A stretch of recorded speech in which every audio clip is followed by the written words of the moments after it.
L'intervention sur la machine était prévue. Jérôme, technicien reconnu pour ses compétences, devait ajouter un tendeur, une modification pour accélérer la cadence de séchage des pièces automobiles.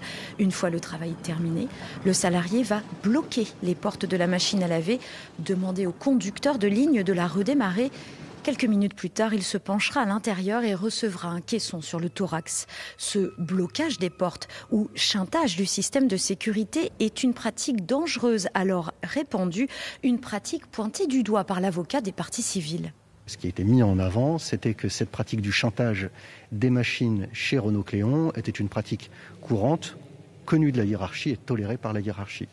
Parce que si vous devez faire des opérations de maintenance en respectant toutes les règles, vous laissez les machines sans fonctionnement pendant un délai plus long et donc une production de l'usine qui est à l'arrêt.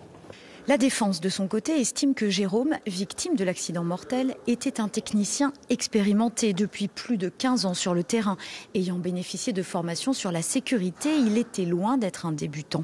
Il a commis ce jour-là des imprudences. Il s'est, je cite, glissé dans une machine en marche. Il aurait dû respecter la procédure de mise en sécurité. Mais pour la CGT, également présente sur le banc des parties civiles, ces formations ne suffisent pas, surtout quand les cadences augmentent. Il n'est pas question d'imprudence, il est question de façon de travailler qui ne correspondait pas du tout et qui ne permettait pas de garantir la sécurité des salariés. Parce qu'il faut toujours aller plus vite, il faut toujours dépanner plus vite.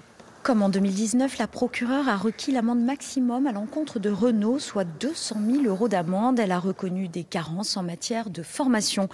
La décision sera rendue le 31 mai.